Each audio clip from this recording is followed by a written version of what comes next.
चलिए स्टार्ट करते हैं। एक्सरसाइज 4.2 क्वेश्चन नंबर 6 के बाद 1 से लेकर 6 तक पिछले वीडियो में था, 7 से लेकर आगे तक पूरा क्वेश्चन इस वीडियो में आपको कंप्लीट एक्सरसाइज हो जाएगा। आपको इतना बराबर इतना प्रूफ करना है। एलएचएस को यहाँ लिख लेंगे।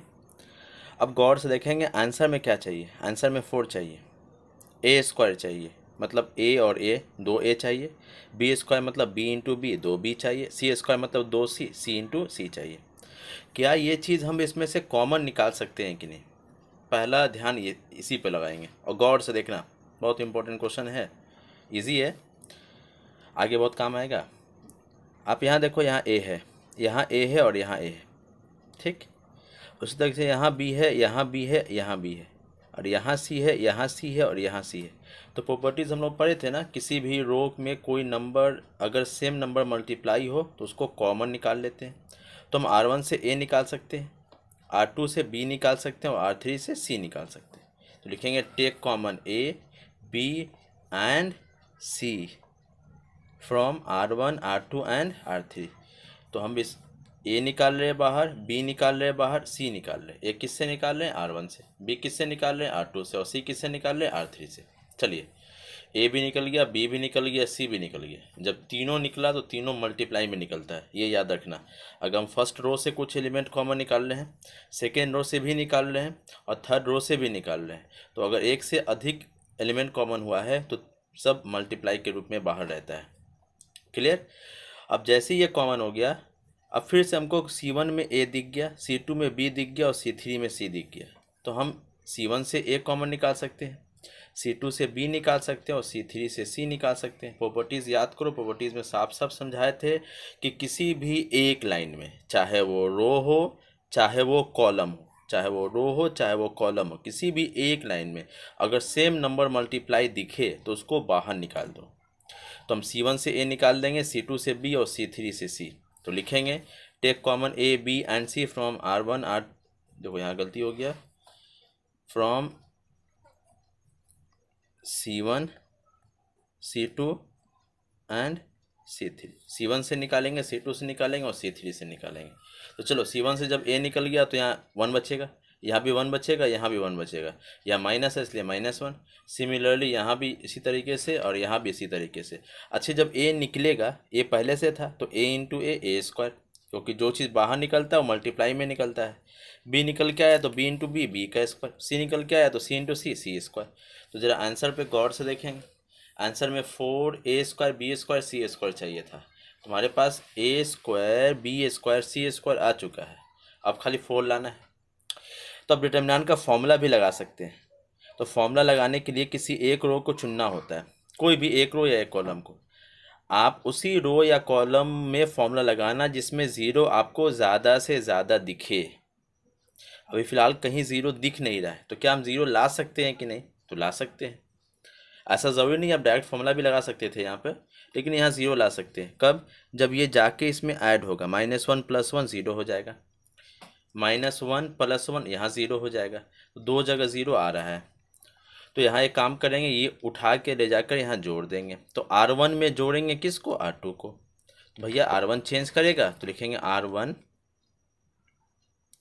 एरो R1 + R2, यानी R1 चेंज हो रहा है कब? जब R1 में R2 जोड़ रहे हैं तब। 1 जोड़ेंगे यहाँ ज़ीरो आएगा, -1 यहाँ जोड़ेंगे ज़ीरो आएगा, 1 और 1 2 हो जाएगा। इतना करने के बाद अब देखना यहाँ फॉर्मूला लगेगा। तो फॉर्मूला उसी रो में लगाना है या उसी कॉलम में लगाना है जिसमें ज़ीरो ज़्यादा हो। तो आप देखो, C1 में 1 ज़ीरो है, C2 में 1 ज़ीरो है, लेकिन R1 में 2 ज़ीरो है। तो फॉर्मूला R1 में ही सेटअप करेंगे। और जब फॉर्मूला सेटअप करेंगे तो ज़ीरो वाले टर्म को छोड़ देंगे। काहे छोड़ देंगे? क्योंकि फॉर्मूले के दौरान ज़ीरो लिखने के बाद एक डब्बा बनाते हैं जो ज़ीरो जाके मल्टीप्लाई करता है। तो ज़ीरो इंटू समथिंग ज़ीरो होता है, और ज़ीरो किसी में जोड़ेंगे या घटाएंगे तो कोई फ़र्क पड़ने वाला नहीं है। इसलिए हम R1 में ही फॉर्मूला सेटअप करेंगे और ये 2 ज़ीरो को छोड़ देंगे। तो बच गया ये एलिमेंट। तो अब यहाँ देखना, ये वाला प्लस में होता है, ये माइनस में होता है, ये प्लस में होता है। ये तो लेंगे ही नहीं, तो खाली इसको लेंगे, 2 लिख दिया। इसके लिए रो और कॉलम ख़त्म, 1 -1 1 1 लिख दिया गया। अब यहाँ फॉर्मूला लगाएंगे, 2 आगे ए स्क्वायर बी स्क्वायर सी स्क्वायर, 1 1 ज़र 1, फॉर्मूला का माइनस और माइनस प्लस, 1 1 ज़र 1, तो 1 और 1 2, 2 दूनी की 4, हो गया प्रूफ। वह ध्यान से देखना, उसी रो में फॉर्मूला लगाना या उसी कॉलम में फॉर्मूला लगाना जिसमें ज़ीरो ज़्यादा से ज़्यादा हो। और जब फॉर्मूला लगाएंगे तो ज़ीरो वाले टर्म को लेंगे ही नहीं, सिर्फ नंबर वाले टर्म को लेंगे। काहे नहीं लेंगे? क्योंकि ज़ीरो किसी से मल्टीप्लाई करके ज़ीरो बनाता है और ज़ीरो गायब हो जाता है, तो ज़ीरो लिखने से कोई फ़ायदा नहीं है। चलिए क्वेश्चन नंबर 8 का फर्स्ट, इतना बराबर इतना लेकर आना है। तो ये रहा मेरा LHS। 7 से क्या सीखे कि जो आंसर में दिख रहा है वो पहले कोशिश करेंगे कॉमन लाने की, अगर कॉमन नहीं आ रहा होगा तब कोशिश करेंगे ज़ीरो लाने की। ज़ीरो भी नहीं आ रहा है तो डायरेक्ट फॉर्मूला लगा देंगे। देखो यहाँ पे अगर ज़्यादा दिमाग खर्च नहीं करना है तो सीधा एक ही स्टेप याद रखना, ज़ीरो लेकर आना है। कहीं भी ज़ीरो आ जाए ज़ीरो लेके आना है। तो अगर हम इसको उठा के इसमें घटा दें तो एक में एक गया, ज़ीरो आ जाएगा। और इसको उठा के इसमें घटा दें तो यहाँ ज़ीरो आ जाएगा। तो वही काम किया गया है, R1 में R2 घटा दिया गया, R1 में R2 घटाया गया तो R1 बदला। अब R2 में हम R3 घटा देंगे, थोड़ा सा वीडियो क्वालिटी ठीक नहीं आ रहा है। R2 में अगर R3 घटा देंगे तो यहाँ ज़ीरो आ जाएगा। तो दो जगह ज़ीरो पॉसिबल हो गया। तो एक तो ये था दिमाग में कि ज़ीरो लेकर आ जाएंगे तब भी सवाल सॉल्व होगा। दूसरा ये कि आंसर में जो दिख रहा है वो कॉमन आ जाना चाहिए। तो क्वेश्चन में कहीं A माइनस बी नहीं है, कहीं B माइनस C नहीं है, कहीं C माइनस A नहीं है। तो क्या A माइनस बी लाया जा सकता है? तो A यहाँ है, B यहाँ है, ये जाके जब इसमें घटेगा तो A माइनस बी आ जाएगा। B माइनस C ला सकते हैं क्या? तो C जाके यहाँ घटाएंगे तो B माइनस C आ जाएगा। तो दूसरा तरीका ये भी है सोचने का, या तुम ज़ीरो के बारे में सोचेंगे या तुम डायरेक्ट आंसर के बारे में ही सोचेंगे। ठीक है, एक साथ दो काम हो सकता है, तीन काम नहीं, एक साथ दो ही काम होगा। तो कोई दो, या तो ये दोनों या तो ये दोनों या तो ये दोनों, कोई भी दो के बारे में सोचना है। तो हम R1 में से R2 घटा देंगे, R1 चेंज करेगा, R2 में से R3 घटाएंगे, R2 चेंज करेगा। चलो घटाओ, एक में एक गया ज़ीरो। अब B को उठा के यहाँ घटाएंगे A माइनस बी, ये जाके यहाँ घटेगा A square minus B square. अब यहाँ फिर ये R3 जा रहा है R2 के पास तो 1 में 1 गया ज़ीरो, ये जाके इसमें माइनस करेगा B माइनस सी, ये जाके इसमें घटेगा B square minus C square और R3 चुपचाप छप जाएगा। क्या है दिमाग में रखना है? दिमाग में यही लेके चलना है कि जो हमको आंसर चाहिए क्या वो क्वेश्चन के अंदर से कॉमन हो सकता है कि नहीं, उसके बारे में सोचेंगे कहीं से A माइनस बी मिल सकता है कि नहीं। दिख रहा था कि अगर ये जाके यहाँ घटता है तो A माइनस बी मिल सकता है, तो R1 में R2 घटा देंगे, A माइनस बी वहाँ मिल जाएगा। क्या B माइनस सी मिल सकता है कि नहीं? तो B यहाँ है, C यहाँ है, तो C जाके B में घटा देंगे, यानी R3 जाके R2 में घटा देंगे तो B माइनस सी भी मिल जाएगा। तो बस यही काम कर दिए। जैसे ही ये काम किए तो दो ज़ीरो भी बन गया। अब देखो A square minus B square का फॉर्मूला होता है A प्लस बी और A माइनस बी। तो A माइनस बी यहाँ भी है और A माइनस बी यहाँ भी है, तो A माइनस बी कॉमन निकाल लेते हैं। अब बोलोगे सर कॉमन तो उस लाइन से निकालते हैं जहाँ तीनों में वो एलिमेंट, तो A माइनस बी यहाँ और यहाँ तो है लेकिन यहाँ नहीं है। ज़ीरो से कुछ भी कॉमन निकाल सकते हैं, ये याद रखना है। किसी लाइन में अगर ज़ीरो है तो कोई फ़र्क नहीं पड़ता, ज़ीरो से कुछ कॉमन हो सकता है। तो वही काम करेंगे, यहाँ से A माइनस बी R1 से निकाल लेंगे और B माइनस सी R2 से निकाल लेंगे। तो लिखेंगे take common A minus B and B minus C from R1 and R2। अब R1 से A माइनस बी निकल गया, R2 से B माइनस सी निकल गया। जब एक से अधिक चीज़ कॉमन हो तो मल्टीप्लाई के रूप में कॉमन होता है। ज़ीरो से कुछ हो निकलेगा, ज़ीरो का ज़ीरो, ये निकल गया तो 1। अब ये चूँकि A square minus B square है तो A माइनस बी निकल गया तो A plus B. Similarly B minus C निकल गया तो 1, यहाँ B प्लस सी, अब बाकी 1C स्क्वायर रह गया। अब गौर से देखिएगा, जब एक लाइन में दो ज़ीरो हो जाए तो ज़्यादा दिमाग खर्च नहीं करना, सीधा फॉर्मूला लगा देना है। अब फॉर्मूला के बारे में क्या समझाएं, उसी लाइन में या उसी रो या कॉलम में फॉर्मूला लगाओ जिसमें ज़ीरो ज़्यादा से ज़्यादा हो। गौर से देखो C1 में दो ज़ीरो है तो फॉर्मूला C1 में ही लगाएंगे। तो C1 में ये प्लस में लिया जाता है, ये माइनस में लिया जाता है और ये प्लस में लिया जाता है। एक्सरसाइज 4.1 के दौरान ये समझा चुके हैं, प्लस माइनस वाला कॉन्सेप्ट जाके देख लेना, पहला डिटरमिनेंट का वीडियो, अगर दिक्कत हो रहा है तो यहाँ ये प्लस में, ये माइनस में, ये प्लस में। तो दोस्त यहाँ से तो ज़ीरो लेंगे ही नहीं, सीधे 1 ले लेंगे। 1 के लिए बनेगा डब्बा, तो रो और कॉलम को छोड़ना है तो 1 A plus B 1 B plus C, ये लिख देंगे। अब ये इससे गुना करेगा तो B प्लस सी 1 B प्लस सी, और ये इससे गुना करेगा माइनस देकर फॉर्मूला में तो माइनस A और प्लस माइनस माइनस बी, तो B और B कट गया, C माइनस A आ गया। अब बोलना सर ये माइनस का आया कहाँ से, तो फॉर्मूला कहता है ना कि इसको इससे गुना करो, यहाँ लिखो, फिर बीच में माइनस दो, इसको इससे गुना करो। तो भैया जब माइनस इन दोनों से गुना करेगा तो दोनों प्लस था, तो प्लस से क्या बन जाएगा माइनस, बी बी कट गया, सी माइनस ए आंसर। डाउट? थोड़ा बड़ा वीडियो बनेगा ये, ध्यान से देखिएगा। 8 का सेकेंड ये रहा सवाल, ये लेके आना है 1 के तरह ही है ये, ए माइनस बी माइनस सी माइनस ए प्लस बी प्लस सी। आप पूरा क्वेश्चन को देखोगे तो डर जाओगे, एक एक करके देखोगे तो बड़ा इजी है ये। ए माइनस बी आ सकता है कि नहीं? तो आ सकता है, जब ये उठ के इसके पास जाएगा घटने के लिए। क्या बी माइनस सी आ सकता है कि नहीं आ सकता है? आ सकता है, जब ये यहाँ के घटेगा। तो हम ऐसे दिखा रहे हैं ना, ये ऐसे जा रहा है यानी कॉलम में जा रहा है, तो C1 में C2 घटा रहे हैं और C2 में C3 घटा दे रहे हैं। चलिए, एक में एक घटेगा 0, यहाँ a माइनस बी, यहाँ a cube minus B cube, यहाँ एक में एक गया 0, b minus C B cube minus C cube, बाकी C3 जैसा था उसी छप गया। अब बताए थे ना 0 से कुछ कॉमन निकाल सकते हैं, तो यहाँ से a माइनस बी निकाल लें C1 से, और C2 से b माइनस सी निकाल लें, तो a माइनस बी माइनस सी बाहर निकल गया। अब ध्यान से देखना, a माइनस बी तो निकल गया, लेकिन a cube minus B cube का फॉर्मूला होता है a minus B A square plus B square plus A B. तो a माइनस बी तो बाहर निकाल दिए, तो a square B square plus A B यहाँ रह जाएगा। यहाँ से b माइनस सी बाहर निकाल दिए, तो बी स्क्वायर प्लस सी स्क्वायर प्लस बी सी यहाँ रह जाएगा। और बाकी C3 जैसा था वैसे ही छप गया। अब जरा ध्यान से देखो, फॉर्मूला अब लगाने की बारी आ गई, क्योंकि अगर 2 0 भेटा जाए तो फॉर्मूला लगा दो। फॉर्मूला किस में लगाएंगे? जिसमें ज़्यादा 0 हो। किस में है? R1 में है। कौन से नंबर को लेंगे? 0 को नहीं लेना है, 1 को लेना है। 1 यहाँ लिखेंगे तो रो और कॉलम ख़त्म होगा, 1 1, और ये वाला चीज़ यहाँ छप जाएगा। अब फॉर्मूला के हिसाब से ये 1 जाके इससे गुना करेगा, यहाँ लिखा जाएगा। फिर माइनस दे के इसको इससे गुना करेंगे, तो A square minus B square minus A B. अब गौर से देखना भैया, बी स्क्वायर तो कट गया, C square minus A square को यहाँ लिख दिए, B C minus A B यहाँ लिख दिए। अब थोड़ा कर लगाओ, A square minus B square का फॉर्मूला सी प्लस ए और सी माइनस ए, यहाँ से बी कॉमन लोगे तो सी माइनस ए आ जाएगा। उसी चीज़ को यहाँ लिखा हुआ है, देखना ध्यान से, सी प्लस ए और C minus A, B common लिए सी माइनस ए, तो सी माइनस ए यहाँ भी, सी माइनस ए यहाँ भी, बाहर निकाल दिए, तो सी प्लस ए प्लस बी यानी ए प्लस बी प्लस सी, हो गया प्रूफ। अब क्वेश्चन नंबर थोड़ा 9 पे ध्यान देंगे। 9 में मिलता जुलता क्वेश्चन है, इतना बराबर इतना लेके आना है, ठीक है। इस चीज़ को यहाँ लिख लिए, x माइनस वाई आ सकता है कि नहीं, तो ढूंढेंगे x कहाँ y कहाँ, x यहाँ y यहाँ, ये जाके यहाँ घटेगा तो x minus Y. y minus Z कब मिलेगा? जब ये यहाँ जाके घटेगा, तो R1 में R2 घटा देंगे और R2 में R3 घटा देंगे। चलिए देखिए, x minus Y X square minus Y square Y Z minus Z X, Y minus Z Y square minus Z square Z X minus X Y. बाकी ये चीज़ यहाँ छप गया। अब हम x माइनस वाई और y माइनस जेड कॉमन निकाल सकते हैं R1 से और R2 से।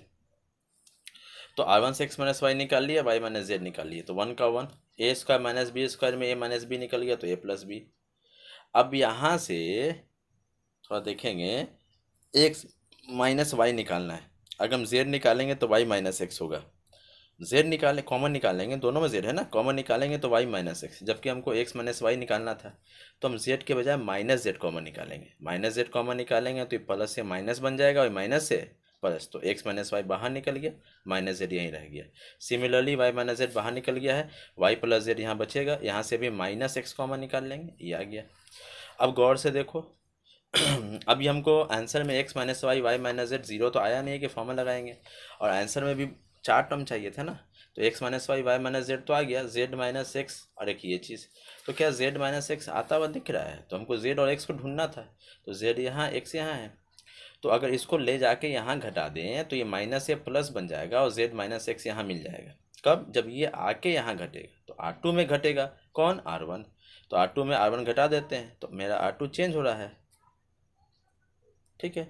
अब गौर से देखना, पहले से ये चीज़ तो निकला हुआ था ही, अच्छा ये एक आके इसमें घटा, यहाँ 0 मिलेगा, ये आके इसमें घटेगा, y कटेगा, z माइनस एक्स हो जाएगा, ये आके माइनस होगा, z माइनस एक्स हो जाएगा, बाकी R1 और R3 तो छपेगा। तो अब z माइनस एक्स फटाक से R2 से कॉमन निकाल लो, तो take common z minus X from R2। जैसे आप कॉमन निकालोगे तो आपके पास रिजल्ट का आंसर का 3 हिस्सा तो मिल गया और ये रिजल्ट आ गया है। अब यहाँ से ज़्यादा दिमाग खर्च नहीं करना है, आप चाहते तो इसको ले जाके इसमें घटा देते तो यहाँ भी ज़ीरो आ जाता, तो फॉर्मूला लगा सकते थे। डायरेक्ट फॉर्मूला लगाओ। फॉर्मूला कहाँ लगाएंगे? जहाँ ज़ीरो ज़्यादा है। तो भैया सिवा में लगा देते हैं, 1 लिखेंगे, रो और कॉलम खत्म, 1 1 जेड स्क्वायर एक्स वाई, ये आ गया। बीच वाला माइनस में होता तो ज़ीरो लेना ही नहीं है, गोल हो गया। जेड प्लस में आ जाएगा, रो और कॉलम खत्म, X plus Y minus Z, 1 1 आ गया। अब गौर से देख लो, 1 को तो गायब करो यहाँ से, एक्स वाई 1 ज़र X Y, minus Z square 1 ज़र जेड स्क्वायर, प्लस जेड 1 से गुना करेंगे ये आएगा, माइनस माइनस प्लस, जेड 1 ज़र जेड, ये आ गया। अब देखो यार, जेड को अंदर फेंको, Z X Z Y Z square plus में, plus Z square minus Z square cut गया, X Y plus Y Z plus Z X, ये रिजल्ट हो गया हमारा प्रूफ। क्लियर? चलिए अब क्वेश्चन नंबर 10 का 2, 10 का 1 आप बनाइएगा, बिल्कुल 2 की तरह है, इसलिए उसको छोड़ दिया हमको तो और भी क्वेश्चन छोड़ना चाहिए था, लेकिन बना दिए मैक्सिमम क्वेश्चन, हम 1 या 2 ही छोड़े हैं। आपको ये सारा क्वेश्चन दोबारा बनाना है खुद से, है ना, नोट भी करना है, अगर नहीं समझ में आ रहा है बस ध्यान से देखना है और खुद से अटेम्प्ट लेना है, खुद से बनाना है। बहुत इजी क्वेश्चन है, एग्जाम में क्वेश्चन पक्का आता ही आता है। इतना बराबर इतना लेके आना है। अब देखोगे के स्क्वायर 3y प्लस के आंसर में चाहिए, तो कहीं से इसमें से कुछ कॉन्सेप्ट तो वही है हमारा पीछे वाला, कि जो आंसर में दिख रहा है क्या वो यहाँ से कॉमन हो सकता है कि नहीं, तो होगा ही होगा, बस थोड़ा देखना पड़ेगा आपको। 3y प्लस के चाहिए आपको ना, देखिए तो अगर आप ऐसे y plus Y 2y plus Y 3y plus के, अगर ये तीनों जोड़ते हैं तो 3y प्लस के आ जाता है। ऐसे अगर आप ऐसे भी जोड़ते हैं ना तो y plus Y 3y plus के, अगर इधर से भी जोड़ते हैं तब भी आएगा, इधर जोड़ेंगे तब भी आएगा, तो आपके मन के ऊपर है। हम यहाँ रो में ही जोड़ दिए हैं, तो R1 में R2 R3 जोड़ दे रहे हैं, तो देखो 3y प्लस के यहाँ भी आएगा, यहाँ भी आएगा, यहाँ भी आएगा। अब इसका बाकी एलिमेंट तो यहाँ छप गया, अब फटाक से 3y प्लस के कॉमन निकाल लेंगे R1 से।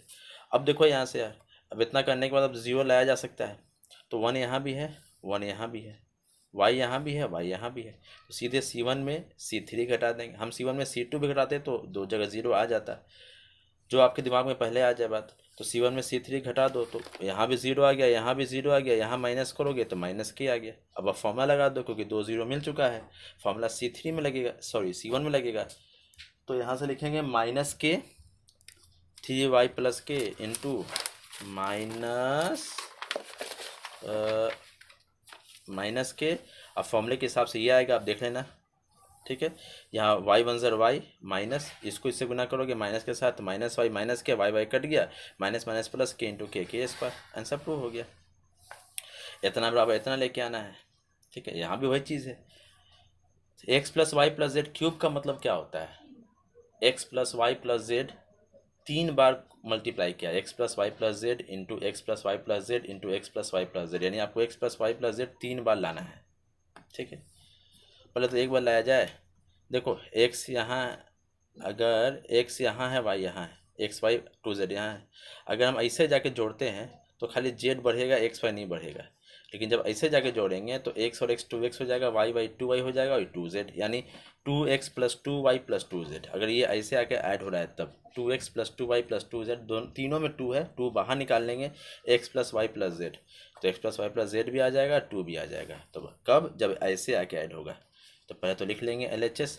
अब जब चूँकि हम कॉलम में ही ला के जोड़ रहे हैं तो C1 plus C2 plus C3, तो ये रिजल्ट आ गया। अब आपको रिजल्ट जैसे दिख गया सेम है, कॉमन निकाल लो, तो take common 2 into X plus Y plus Z from C1, तो मेरे पास 1 1 1 आ गया।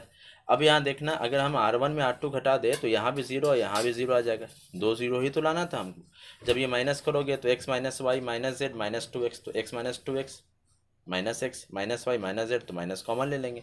अब फॉर्मूला लगा दो, R1 में ही लगाएंगे, बीच वाले को माइनस में लेते हैं, चूँकि पहले से माइनस था तो माइनस माइनस प्लस हो गया। रो और कॉलम को छोड़ेंगे तो 1 1 y और z plus x plus 2y, भैया ये इससे गुना करेगा दोस्त तो ये आ जाएगा, y 1 ज़र y आ गया। अब देखो यार, यहाँ ये चीज़ और ये चीज़ मल्टीप्लाई करके स्क्वायर बन चुका है, 2y में से y घटेगा, y आ जाएगा, x plus Y plus Z multiply कर दो, क्यूब हो गया प्रूफ। आसान है कि नहीं? चलिए क्वेश्चन नंबर 12, इतना बराबर इतना लेके आना। इस सवाल को आप डायरेक्ट फॉर्मूला से भी बना सकते थे, प्रॉपर्टीज़ भी लगा सकते हैं, हम प्रॉपर्टीज़ लगा के थोड़ा सा सिर्फ ये किए हैं। आप फॉर्मस बनाओगे तो और छोटा बनेगा। ये यहाँ लिख लिए, हम R1 plus R2 plus R3, देखो ये जो आंसर है वो आप यहाँ पे बहुत तरीके से इसको सॉल्व कर सकते हैं। हमें R1 plus R2 plus R3 तीनों को सम कर रहे हैं, क्योंकि फॉर्मूला याद होना चाहिए A cube minus B cube का। तो जिसको 1 माइनस एक्स क्यूब का फॉर्मूला याद है, यानी A cube minus B cube का, तो फॉर्मूला होता है A minus B into A square plus B square plus A B. तो अगर 1 माइनस एक्स क्यूब का फॉर्मूला बात करोगे ना, तो फॉर्मूला होगा 1 minus X into 1 plus X square plus X. तो जैसे ये तीनों को जोड़ोगे तो वो वाला हिस्सा आपको यहाँ दिख रहा है। तो R1 plus R2 plus R3 सम करेंगे तो ये रिजल्ट आ गया। अब रिजल्ट को R1 से कॉमन निकाल लेंगे। ये कोई ज़रूरी नहीं है, आप डायरेक्ट फॉर्मूला भी लगा सकते हैं इस क्वेश्चन के अंदर, ठीक है ना। आप यहाँ कुछ घटा के भी काम कर सकते थे जोड़ के। तो ये कॉमन निकाल दिए, ये रिजल्ट आ गया। अब आप देखो यहाँ से हम यहाँ डायरेक्ट फॉर्मूला अप्लाई कर दिए यहाँ से, है ना। चाहते तो यहाँ C1 में C2 घटा देते हैं तो दो एक जगह ज़ीरो भी आ जाता है, और फिर C2 में से ज़ीरो तो यहाँ भी ज़ीरो आ जाता है। तो वो काम भी कर सकते हैं, बहुत कुछ किया जा सकता है। यहाँ डायरेक्ट फॉर्मूला लगा रहे हैं 1 1, रो और कॉलम ख़त्म, ये चारों यहाँ छप गया, बीच वाला -1, रो और कॉलम ख़त्म, ये चारों यहाँ गया, फिर +1 यहाँ लिखेंगे, रो और कॉलम को ख़त्म करेंगे, एक्स स्क्वायर 1 एक्स और एक्स स्क्वायर यहाँ लिख देंगे।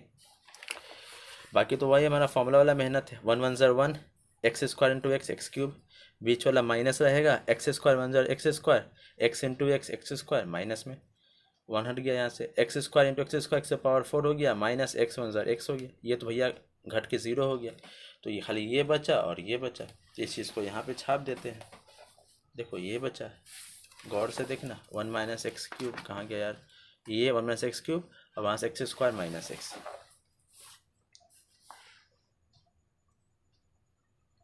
इतना करने के बाद, साफ नहीं दिख रहा है ना,